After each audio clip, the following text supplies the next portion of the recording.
The massive doors of Kepler Station slid open with a soft hiss. Commander Zixthara stood in the main hall, watching as the newest group of recruits walked through. His green scales caught the artificial light as he studied each new face. Most of them looked normal, the usual mix of tall, thin Eltarians with their blue skin. A few short, furry Belgians from the Outer Rim. 2 crystalline beings from Nexus Prime who sparkled as they moved. But then came the humans. Zixthara had read their files, but seeing them in person was different. They walked differently than other species. Not the careful, measured steps of beings who had evolved on peaceful worlds. These humans moved like they were ready for something to go wrong at any moment. Their eyes constantly scanned the room, noting exits and potential threats that did not even exist. Jake Sullivan led the human group. He was tall and broad, with short brown hair and scars on his hands that spoke of hard work and harder fights. Behind him walked Lisa Martinez, a woman with dark hair pulled back tight and muscles that showed she was no stranger to physical challenges. Tony Rodriguez came next, shorter but solid, with clever eyes that seemed to take apart everything he looked at. Amy Clark brought up the rear, moving with the quick, sure steps of someone used to emergencies. The other recruits gave the humans a wide space as they walked. Everyone in the galaxy knew about Earth. It was listed in the official records as a Class 12 death world.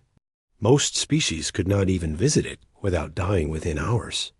The fact that intelligent life had evolved there at all was considered a miracle by galactic scientists. "Welcome to the Galactic Defense Academy," Zixthara said, his voice carrying easily across the hall. "You have all come here to attempt the most challenging training program in known space, the Survival Integration Course." A young Altarian raised his hand. "Commander, how long will the basic orientation take?" "There is no basic orientation," Zixthara replied. "You begin the actual course tomorrow. Those who complete it will become elite members of the Galactic Defense Force. Those who do not." He let the words hang in the air, got an insect-like being. From Hive Cluster 7 clicked nervously. "Commander, our species requires 3 months of atmospheric adjustment before we can handle non-standard environments." "You will have tonight," Zixthara said. "The course begins at dawn." The alien recruits looked at each other with worry. They had expected weeks of preparation. Most of them had spent years just getting ready to apply for this program. Their homeworlds were peaceful places where the biggest danger might be a mild rainstorm or a fruit that was slightly too sour. Jake Sullivan stepped forward. "Sir, what exactly does this course involve?" Zixthara's scales rippled. It was unusual for any recruit to ask for details. Most were too scared to want to know what they would face. The course is designed to test every possible survival skill. You will face toxic environments, extreme temperatures, hostile wildlife, and resource scarcity. Each challenge builds on the last. "How long does it usually take?" Lisa Martinez asked. 1 full standard year, Zixthara answered. "The record for completion is 11 months and 16 days, set by a team from the Hardy Worlds Collective. Most recruits require the full year, and many do not finish at all." Tony Rodriguez nodded as if this made perfect sense. "What's the failure rate?" 67%, Zixthara said. "And that is only counting those who survive to make a second attempt." The alien recruits looked sick. A few of the smaller ones actually turned green. The crystalline beings dimmed noticeably. Amy Clark raised her hand. "Are we allowed to help each other during the challenges?" "Cooperation is encouraged," Zixthara said. "Survival often depends on working together. However, each individual must demonstrate personal competency in all areas." The human recruits exchanged glances. Jake Sullivan shrugged. Lisa Martinez smiled slightly. Tony Rodriguez was already looking around the station, probably figuring out how it was built. Amy Clark checked the medical kit on her belt out of habit. Their calm reaction made the alien recruits even more nervous. A furry. Elgin whispered to his companion. How can they be so relaxed? Do they not understand what we will face? An Altarian cadet named Vexara had studied human psychology. I think they do understand, he whispered back. That is what scares me. Commander Zixthara continued his briefing. You will be provided with basic equipment, standard survival gear rated for Class 3 environments, food and water for 3 days, an emergency beacon that will extract you if you are about to die. What kind of environments will we face? Asked a delegate from the ocean worlds. Toxic swamps with acid rain, Arctic conditions with temperatures that will freeze most bodily, fluids, desert regions where the sand itself is hostile to organic life, jungle areas populated by predators that have never learned to fear intelligent species. With each description, more alien recruits looked ready to quit. Some actually took steps toward the exit. The humans, however, looked interested. Jake Sullivan asked, Will we be going in order, or do we get to pick which environment to tackle? First, Zixthara blinked his large yellow eyes. In 300 years of running this program, no recruit had ever asked if they could choose their challenges. Most begged to know which would be easiest.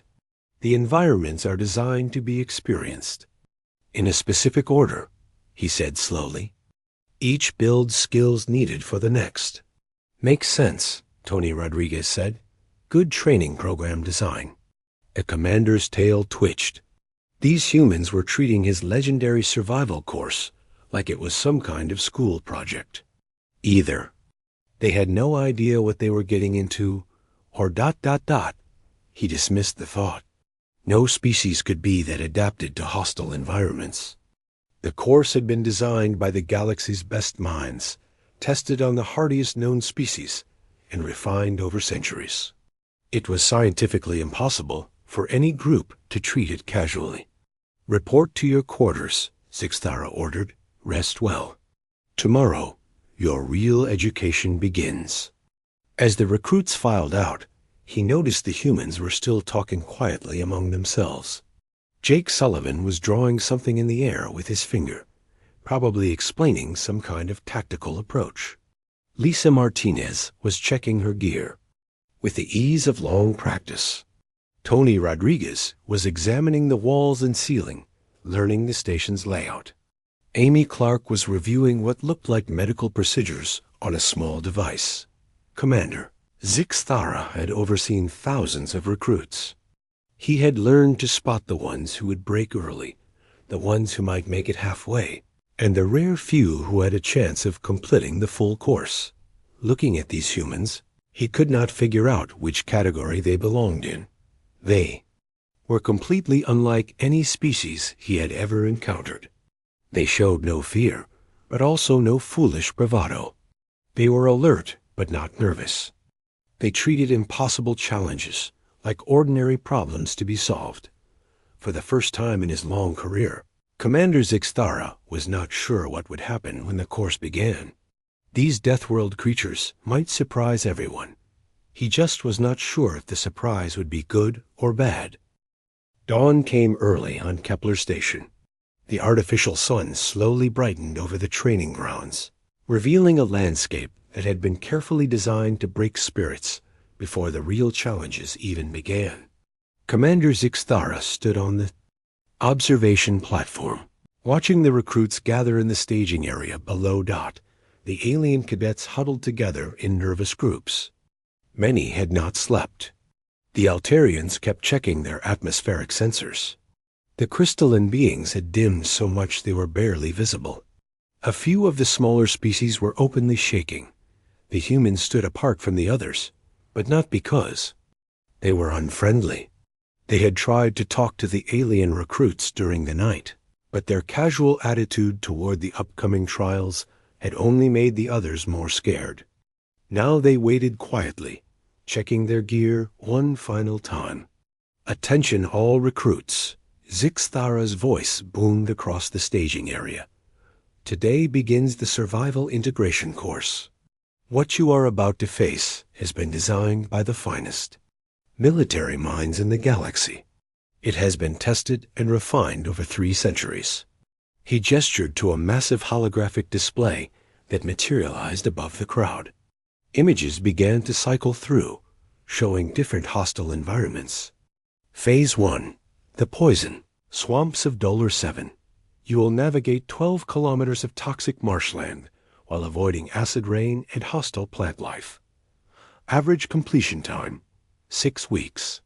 The display showed a hellish landscape of bubbling green water, twisted trees that moved on their own, and rain that could melt through standard protective gear. Several alien recruits took steps backward. Phase 2. The Ice Fields of Kryn. You will survive in sub-zero conditions where the very air can freeze in your lungs. You must build shelter, find food, and maintain body temperature for the duration. Average completion time, 8 weeks. The next images showed an endless white wasteland where the wind howled constantly and the temperature never rose, above levels that would kill most organic life in minutes. Phase 3. The Predator. Jungle of Thanatos Prime. You will cross 40 kilometers of dense jungle inhabited by creatures that view all smaller life forms as food. Many of these predators are intelligent enough to set traps. Average completion. Time, 12 weeks. The jungle images made even the hardiest recruits nervous. Massive shapes moved between the trees. Eyes glowed in the darkness. Plants that looked beautiful were clearly designed to kill anything that touched them. Phase 4. The Crystal Deserts of Zarian. You will survive in an environment where the sand itself is hostile to organic matter. Water sources are rare and often contaminated. The heat during the day can cook flesh, while the cold at night can freeze blood solid. Average completion time, 16 weeks. The desert looked like something from a nightmare. The sand moved in strange patterns, forming shapes that looked almost alive. The sun blazed down with intensity that would blind most species, while the darkness showed stars so cold they seemed to pull heat from anything that looked at them. Phase 5. The Final Challenge. This phase is different for each group and will test everything you have learned. Average completion time, 12 weeks. The display went dark, showing only a question mark. Combined, these challenges represent 1 full standard year of training. The fastest any team has ever completed the entire course is 11 months, and 16 days. Most of you will require the full year. Many will not finish at all. A small, furry recruit raised a trembling paw. Commander, what happens if we cannot complete a phase? You will remain in that environment until you develop the necessary skills or until you activate your emergency beacon. Zixthara replied. The beacon will extract you, but using it means you have failed the course. How many tries do we get? Asked an Altarian. This is not a simulation, the commander said sharply. There are no second chances. You succeed or you fail. Those who fail are welcome to apply again next year, assuming they survive. The alien recruits looked ready to panic. Some were already reaching for their emergency beacons, and the course had not even started yet. Jake Sullivan raised his hand. Sir, are we required to complete these in order? Yes, Zixthara answered. Each phase builds skills necessary for the next. What if a team demonstrates mastery of the required skills faster than the average time? Lisa Martinez asked. The commander's scales rippled with what might have been amusement. That is theoretical. The average times are based on the capabilities of the galaxy's hardiest species. They represent the absolute minimum time needed to develop survival skills. Tony. Rodriguez studied the holographic display with interest. Are we allowed to modify the provided equipment? You may adapt your gear as needed, Zixthara said. However, you cannot bring additional resources from outside the course. Amy Clark nodded. What about medical situations? Are we expected to treat injuries with only the provided first aid supplies? The environments are designed to be survivable with proper technique, the commander replied. Serious injuries typically result from poor judgment or inadequate preparation. The human recruits exchanged glances. They seemed to be having a silent conversation that involved a lot of nodding and shrugging. Any other questions? Sixth Thara. ASKE. The A crystalline being spoke in a voice like breaking glass. Commander, is there any shame in using the emergency beacon quickly? My people are not built for physical hardship. There is no shame in recognizing your limits, the commander sighed. However, those who use their beacons in the first phase are typically not ready for military service. The alien recruits absorb this information with visible dread. Many are already calculating how long they might last in each environment. The mathematics were not encouraging. Your transport to Phase 1 departs in 10 minutes, Sixthara announced. Use this time to make final preparations. The staging area erupted in frantic activity. Alien recruits checked and rechecked their equipment. Some tried to modify their gear with shaking hands. Others stood frozen, unable to process what they were about to face. The humans, by contrast, made quick, efficient preparations. Jake Sullivan distributed the team's gear based on each person's strengths. Lisa Martinez checked the quality of their water purification tablets. Tony Rodriguez examined the construction of their shelters. Amy Clark reviewed the medical supplies and made notes about what could be used for multiple purposes. Nervous? Lisa asked quietly. Not about the survival stuff, Jake replied. More worried about the politics. We don't want to make the other teens look bad. Might be too late for that, Tony said, watching an Altarian try to figure out how to use a simple rope. I think we're going to stand out no matter what we do. Amy nodded toward a group of crystalline beings who were arguing about whether they should quit now. Maybe we can help some of them along the way. Transport departing, an automated voice announced. The recruits filed aboard a large shuttle that would take them to the first challenge zone. The alien cadets sat in rigid silence, many of them looking like they were attending their own funerals. Some were quietly praying to their various gods. The humans sat together near the back, talking in low voices about strategies and backup plans. To anyone watching, they looked like they were planning a camping trip rather than preparing to face an environment designed to kill them. Commander Zixthara watched from the observation deck as the shuttle disappeared into the distance.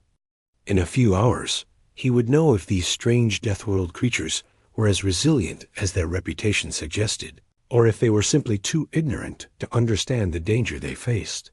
Either way, he expected to be activating quite a few emergency beacons before the day was over. The poison swamps of Dolar 7 had never been kind to newcomers. He had no idea that everything he thought he knew about survival training was about to change forever. The shuttle touched down at the edge of the poison swamps of Dolar 7 with a soft thud. Through the windows, the recruits could see a landscape that looked like something from their worst nightmares. Green water bubbled and steamed. Twisted trees reached toward a sky that was already darkening with acid clouds. The air itself seemed to shimmer with toxic vapors. Environmental suits are in the rear compartment, the pilot announced through the comm system. Remember, these will protect you for approximately 6 hours. After that, you need to find natural shelter or risk serious injury. The alien recruits struggled into their protective gear with obvious difficulty. The suits were bulky and limited movement. Most of them had never worn anything like this before, since their homeworlds required no protection from the environment. The humans put on their suits with practiced ease. Jake Sullivan helped Tony Rodriguez adjust his helmet seal. Lisa Martinez checked Amy Clark's air filters. They moved like a team that had done this many times before. Deployment begins now, the pilot said. Good luck to all of you. The shuttle doors opened, and immediately the alien recruits began to panic. Even through their suits, they could hear the horrible sounds of the swamp, bubbling, hissing, strange calls from creatures they could not see. The smell that leaked through their air filters was enough to make several of them gag. A young Altarian, named Kexavol, was the first to step off the shuttle. He took 3 careful steps onto the muddy ground, then froze as the surface began to shift under his feet. The ground is moving, he whispered into his comm unit. That is normal for Swampland, Lisa Martinez said, walking past him with confident steps. You want to distribute your weight evenly and keep moving. Do not stand in one place too long. The human team moved into the swamp like they belonged there. They tested each step, but they did not hesitate.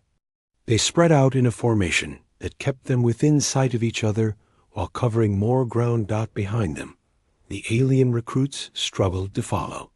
Many of them had never seen mud before, let alone walked through it. Their movements were slow and clumsy. Several got stuck and had to be helped by their teammates. First shelter point is 2 kilometers ahead, Jake Sullivan announced, reading from a basic map. We should reach it before the acid rain starts. How can you tell when? The rain will start?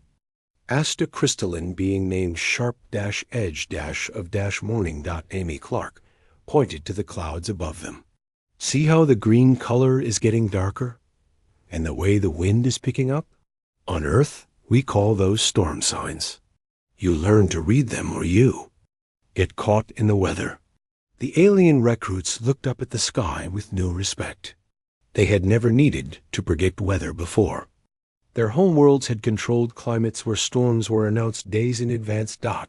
As they moved deeper into the swamp, the differences became more obvious.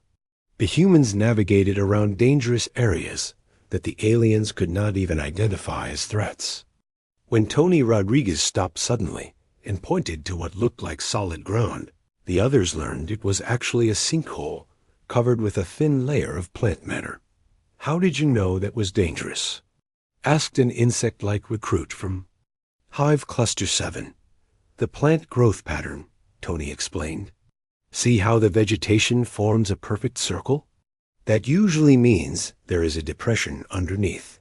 Also, listen to the sound when you throw a rock on it. He tossed a small stone onto the suspicious area. Instead of the solid thunk they expected, it made a wet splashing sound and disappeared. We will mark these areas for the teams behind us, Lisa Martinez said, pulling out a small roll of bright tape. She tied pieces to nearby trees to warn other recruits about the hidden danger. The alien teams watched in amazement. It had never occurred to them that they could modify the environment to make it safer for others. They had been thinking only about their own survival. When the first drops of acid rain began to fall, the humans reacted immediately. They had already identified a cluster of large trees with thick, waxy leaves that would provide some protection. Everyone under here, Jake Sullivan called out. Form a tight group and keep your suits sealed. The alien recruits scrambled for cover, but many of them panicked when they saw the rain beginning to eat through the vegetation around them. A few actually screamed when drops hit their suits and began to sizzle. Amy Clark moved among them calmly, checking their suit seals and explaining what to do if the acid got through. The suits can handle light exposure, she said. If you get a small hole, use this. She showed them a patch kit that came with their gear. But do not panic. Fear makes you clumsy, and clumsy gets you hurt. While they waited for the rain, too. Tony Rodriguez studied the construction of their temporary shelter. He began breaking off additional branches and weaving them together to improve their protection. You are modifying the environment, observed Sharp Edge of Morning. Sure, Tony said, not stopping his work. Why would not you? The goal is to survive, right? So you use whatever is available to make your situation better. But the course is designed to test our ability to endure hardship, the crystalline. Being replied, Lisa Martinez looked at him with surprise. No, it is designed to test survival skills. Survival means staying alive and healthy. If you can make your environment safer and more comfortable, that is good survival technique. This concept seemed to blow the minds of several alien recruits. They had been thinking of the course as a test of their ability to suffer through difficult conditions. The humans were treating it as a problem-solving exercise. When the rain stopped, they continued toward the first checkpoint. The humans found edible plants along the way, identified clean water sources, and even caught a few small creatures that could be eaten if necessary. You are supposed to use only the provided rations, protested a Belgian recruit. The rations. Our emergency backup, Jake Sullivan explained. Good survival technique means finding food and water from your environment whenever possible. Save the emergency supplies for real emergencies. By the time they reached the first shelter point, the humans had turned their section of the swamp journey into something that almost looked easy. They had marked hazards, identified resources, and helped several alien teams avoid serious problems. The alien recruits were exhausted from the stress and difficulty of the journey. They collapsed at the shelter point, grateful to have survived. The first few hours, the humans, meanwhile, were already improving the shelter. Tony Rodriguez reinforced the walls. Lisa Martinez set up a water collection system to catch and purify rainwater. Amy Clark organized a first aid station. Jake Sullivan scouted the perimeter to identify potential threats. How are they doing that? Whispered Kexival to his teammate. I think, said Sharp Edge of Morning slowly, that what we call survival. Training, they call Tuesday afternoon. As night fell over the poison swamps of $7, the alien recruits huddled in their emergency shelters, counting the hours until dawn and hoping they would live to see it. The humans sat around a small fire. They had built, sharing stories and planning the next day's route. They looked like they were having a good time. Commander Zixthara, monitoring from his command center, stared at his screens in disbelief. According to his instruments, the human team had already covered more ground in one day than most teams. Managed in their first week, they had identified and marked over 30 hazards that were not in the official course materials. They had found food and water sources that his best scouts had missed during the design phase, and they were enjoying themselves. For the first time in his career, Commander Zixthara began to wonder if his legendary survival course might not be quite as challenging as he had always believed. By midday, Commander Zixthara was pacing in his command center, staring at readouts that made no sense. According to every sensor, tracking device, and monitoring system he had, the human team had just accomplished something impossible. They had completed the poison swamps of DOLOR-7. Not just survived it, not just made it through with acceptable losses. They had conquered it so thoroughly that they were already asking about moving to Phase 2. Sir, his assistant, Lieutenant Maxara, said nervously, the human team is requesting permission to advance to the ice fields of Kryn. It has been 6 hours, Zixthara said flatly. 6 hours. The fastest previous completion time was 4 weeks. Yes, sir. However, they have successfully navigated all 12 kilometers of the swamp, established 3 permanent shelters for future teams, mapped 14 previously unknown hazards, and documented 6 new species of edible plants. The commander looked at his screens again. The human team was currently standing at the swamp's exit point, looking relaxed and ready for whatever came next. Behind them, the alien teams were still struggling through the first few kilometers, many of them using the trails and shelters the humans had created. Are they cheating somehow? Zixthara asked. I have checked every sensor reading twice, Maxara replied. They are using only standard equipment. No outside assistance. No violations of any course rules. Then how? Lieutenant Maxara pulled up a detailed analysis of the human team's performance. Sir, I believe they are simply better at this than we anticipated. Much better. The screens showed footage of the human team's journey through the swamp. Where other species saw deadly obstacles, the humans saw problems to be solved. When Lisa Martinez encountered a patch of carnivorous plants, she did not retreat. Instead, she studied their behavior, figured out their weakness, and then taught the alien teams how to safely navigate around them. When Tony Rodriguez found a section where the ground was too unstable to cross, he did not spend days looking for an alternate route. He built a bridge using materials he found in the swamp. It took him 20 minutes, and when he was done, he left instructions so other teams could build similar bridges if needed. They are not just surviving, Zixtara realized. They are improving the course for everyone else. Yes, sir. And they are asking if they can help design better training protocols for future classes. The commander's tail twitched with irritation. These humans were treating his legendary survival course like it was some kind of educational field trip. They were supposed to be struggling. They were supposed to be learning respect for the galaxy's most challenging environments. Instead, they were giving suggestions about how to make the course more effective. Grant them permission to advance to Phase 2, he said finally, but double the monitoring protocols. I want to know exactly how they are doing this. On the surface, Jake Sullivan received the authorization to proceed to the ice fields of Kryn. His team gathered their gear and prepared to move to the transport point. Everyone ready? He asked. This is kind of fun, Amy Clark said, shouldering her pack. When do we get to the hard part? Maybe the ice fields will be more challenging, Lisa Martinez replied. Extreme cold can be tricky if you are not prepared for it. Tony Rodriguez was already studying the briefing materials for Phase 2. Looks like standard Arctic survival. We will need to build insulated shelters and find food sources in sub-zero conditions. So basically, winter camping in Alaska, Jake said. Pretty much. Behind them, an Altarian recruit named Vexara overheard this conversation. He turned to his teammate with wide eyes.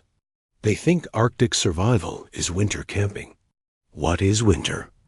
Camping? His teammate asked. I looked it up in the human database, Vexara whispered. It is something humans do for fun. The transport to Phase 2 was a short flight to a completely different climate zone. When the shuttle doors opened, the alien recruits were hit with a blast of cold air that immediately froze the moisture in their breathing apparatus. The temperature readings showed -40 degrees Celsius. Several of the smaller species activated their emergency beacons immediately. Their bodies simply could not function in such extreme cold, even with environmental suits. The humans stepped off the shuttle and looked around with interest. The ice fields of Kryn stretched to the horizon, a white wasteland broken only by jagged ice formations and howling wind. Nice view, Lisa Martinez commented.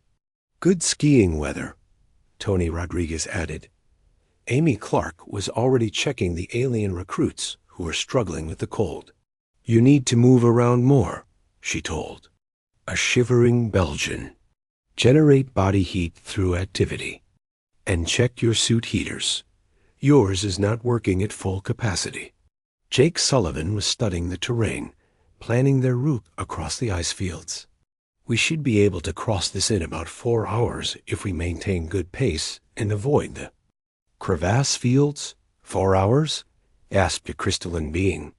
The briefing said this phase takes 8 weeks. The briefing assumes you need to learn cold weather survival techniques, Lisa explained patiently. If you already know them, it goes much faster. What followed was perhaps the most educational 4 hours in Galactic Defense Academy history. The human team moved across the ice fields like they owned them, while simultaneously turning the journey into a master class at Arctic survival. They showed the alien teams how to identify safe ice versus dangerous ice. They demonstrated proper techniques for building snow shelters that would actually keep inhabitants warm. They found food sources that the course designers had not even known existed. Most importantly, they made it look easy. The key to cold weather survival, Jake Sullivan explained to a group of struggling recruits, is understanding that the cold is not your enemy. It is just a condition you need to adapt to, like heat or rain or any other weather. But it can kill you, protested an insect-like being whose speech was slurred by the cold. So can a lot of things, Amy Clark said, helping him adjust his thermal settings.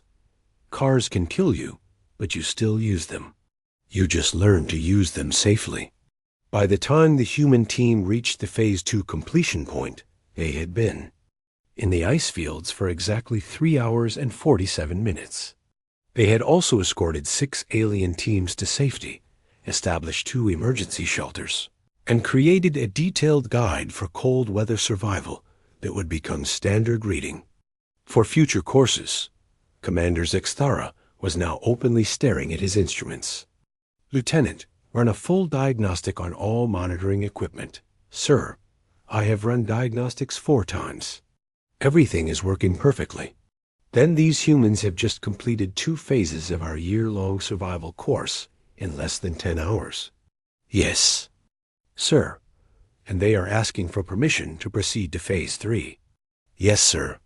They also submitted a request to have hot soup available for the alien teams when they complete Phase 2.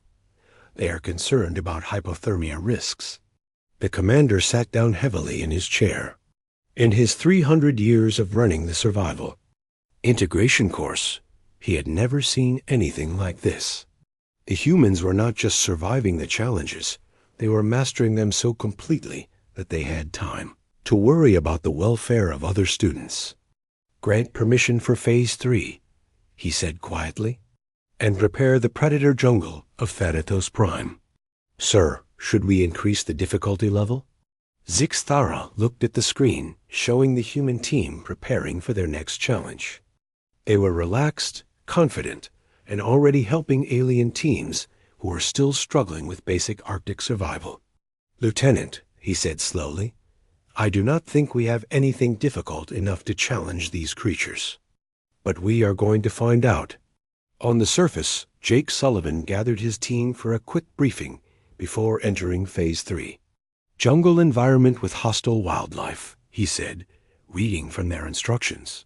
40 kilometers through dense vegetation with predators that are intelligent enough to set traps. So, basically the Amazon with smarter animals, Lisa Martinez said. Should be interesting, Tony Rodriguez agreed. Amy Clark was checking their medical supplies. At least we will be warm again. They boarded the transport to Phase 3, chatting quietly about tactics and wildlife management. Behind them, the alien teams were still trying to figure out how to build proper snow shelters. Commander Zixthara watched the transport disappear toward the jungle zone and wondered if his legendary survival course was about to be completely redefined by a species that treated Deathworld conditions as normal weather. The sun was setting over Kepler Station when Commander Zixthara received the final report of the day. He read it 3 times before accepting that the words on the screen were real. The human team had completed all 5 phases of the survival integration course in 14 hours and 37 minutes. They had not just survived, they had excelled. They had set new standards for every single challenge, documented improvements to the course design, and somehow found time to establish support systems for the struggling alien teams. The predator jungle of Thanatos Prime had lasted 2 hours. The crystal deserts of Zarian had taken 3 hours, including a lunch break where the humans had actually cooked local wildlife and declared it pretty tasty. The final challenge, which was supposed to be customized to push each team to their absolute limits, had been completed before the course designers could even figure out what would challenge these impossible creatures. Sir, Lieutenant Mexara said carefully, the humans are requesting permission to speak with you. About what? They want to discuss curriculum improvements. Commander Zixthara laughed. It was not a happy sound. Send them to conference room. Alpha and Lieutenant, activate the emergency session protocols. I think we need to have a conversation with the Academy Board. 30 minutes later, the human team sat around a conference table that had hosted military leaders from across the galaxy. They looked tired but satisfied, like people who had finished a good day's work. Across from them sat Commander Zixthara, 3 members of the Academy Board, and the chief course designer. The aliens were trying very hard not to stare. Let me make sure I understand this correctly, said board member Kivthis, an elderly being from the core worlds. You completed our year-long survival course in less than 15 hours. Yes, sir, Jake Sullivan replied, though we should note that the course design is excellent. Very comprehensive coverage of basic survival skills. Basic? The chief course designer's voice cracked slightly.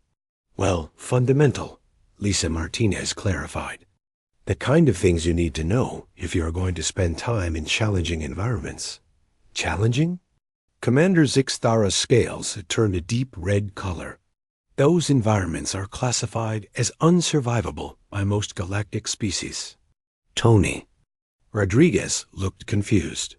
Sir, with respect, if they were actually unsurvivable, nobody could complete the course. The challenges were difficult, but not dangerous if you approach them correctly. Not dangerous?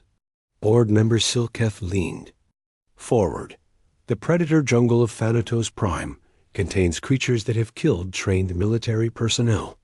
Yes, sir, Amy Clark said. But predator behavior is predictable if you understand their hunting patterns. Most of the creatures in that jungle were ambush predators. They rely on surprise and prey that panics. If you move carefully and maintain situational awareness, they typically avoid confrontation. You made friends with a pack of shadow stalkers, the chief course designer said weakly. They are social hunters, Jake Sullivan explained. Once they realized we were not prey animals, they became curious. We shared some of our food with them, and they showed us the safest paths through their territory. The alien officials exchanged glances. In 3 centuries of operation, no one had ever described the shadow stalkers as curious or social. Board member Kivthis pulled up the detailed reports from each phase. According to our monitoring data, you not only completed each challenge, but you improved the environments for subsequent teams. How did you know to do that? It seemed like the right thing to do, Lisa Martinez said. We had the skills to make things safer for everyone else, so why would not we do that? Because it was not part of the mission parameters, Commander Zixthara said. The humans looked at him with surprise. Sir, Tony Rodriguez said slowly, improving conditions for your team and allies is always part of the mission. That is basic military doctrine. But these other teams were not your allies. They were your competition. Now the humans looked genuinely confused. Amy Clark spoke first. Sir, they were fellow students facing the same challenges we were. That makes them our team, not our competition. Even though they belong to different species, why would that matter? Jake Sullivan asked. The aliens sat in stunned silence. The concept of automatically considering other species as allies rather than rivals was so foreign to most galactic thinking that they could barely process it. Board member Silketh cleared his throat. Let us discuss your homeworld. Earth is classified as a Class 12 Deathworld. Our scientists have studied the conditions there. How did your species evolve to survive in such an environment? We did not evolve to survive it, Lisa Martinez said. We evolved to thrive in it. Earth is not just our planet. It is our home. Those conditions you call deadly are just normal weather to us. But surely you must have areas on your planet that are safer? Garden regions where life is easier? Tony Rodriguez nodded. Sure, we have places like that. We call them vacation spots. Vacation spots? Places people go to relax, Amy Clark explained, when they want a break from normal life. The implications of this statement hit the alien officials like a physical blow. What they considered barely survivable paradise worlds, humans used as relaxation destinations. Commander Zixthara found his voice first. What would you consider a challenging environment? The humans thought about this seriously. Jake Sullivan answered first. Well, space is pretty challenging. No atmosphere, extreme temperature variations, radiation exposure. That requires significant preparation and equipment. What about planet-based environments? Active volcanic zones can be tricky, Lisa Martinez said. The gas mixtures are unpredictable, and the terrain changes constantly. The deep ocean trenches are challenging, Tony Rodriguez added. High pressure, no light, limited resources. Antarctica in winter is serious business, Amy Clark said, especially if you are unsupported. Board member Kivthis looked at his colleagues. Antarctica was already colder than the ice fields of Kryn, and humans considered it merely serious rather than impossible. I have a question for you, Commander Zixthara said slowly. What did you think of our survival course? The humans exchanged glances. They seemed to be having one of their silent conversations again. Sir, Jake Sullivan said carefully, it was a good introduction to basic survival techniques. Very educational. For people who have not had much experience with challenging environments. Introduction? The commander's voice was barely a whisper. The scenarios were well designed, Lisa Martinez added quickly. Good variety of environments and challenges. It would be excellent training for species that come from more protected worlds. But for military personnel who might face real combat conditions, Tony Rodriguez continued, you might want to add some additional challenges. Maybe scenarios with limited resources, or active hostile forces, or time pressure elements. The current course is more like survival education, Amy Clark concluded, which is valuable, but it is not quite military-level training. The alien. Officials sat in complete silence. Their legendary survival course, the most challenging military training program in known space, had just been dismissed as survival education by creatures who had completed it in less than 1 day. Board member Kivthis finally spoke. What would you consider appropriate military survival training? The humans thought about this seriously. Well, Jake Sullivan said, you would want to combine survival skills with tactical challenges. Maybe hostile forces trying to prevent completion. Time limits that force quick decision-making. Resource competition between teams. Limited communication, Lisa Martinez added. Multiple simultaneous objectives. Equipment failures that require improvisation. Medical emergencies that test field treatment skills, Amy Clark said. Extraction scenarios under fire. Environmental. Challenges that change during the mission, Tony Rodriguez concluded. So teams have to adapt their strategies in real time. Commander Zixthara looked at his colleagues and realized that everything they thought they knew about survival training was wrong. What they had considered the ultimate challenge was apparently just basic education to these Deathworld creatures. There is one more thing, board member Silketh said. What would you suggest we do about the other recruits? Most of them will require months to complete the current course. Why not let them take their time? Jake Sullivan asked. Learning is more important than speed. They should go at whatever pace lets them master the skills safely. But you completed it in 1 day. We already had the skills, Lisa Martinez explained. We were just demonstrating competency. For people who are learning this stuff for the first time, slow and steady is much better. Amy Clark nodded. Besides, we could help teach. This kind of training is much more effective with experienced instructors who can provide real-time guidance. You want to become instructors? Commander. Zixthara asked. If it would be helpful, Tony Rodriguez said. We enjoyed working with the other teams today. They are good people. They just need more time to develop confidence in these environments." The alien officials looked at each other and realized that their understanding of human nature was as flawed as their understanding of human capabilities.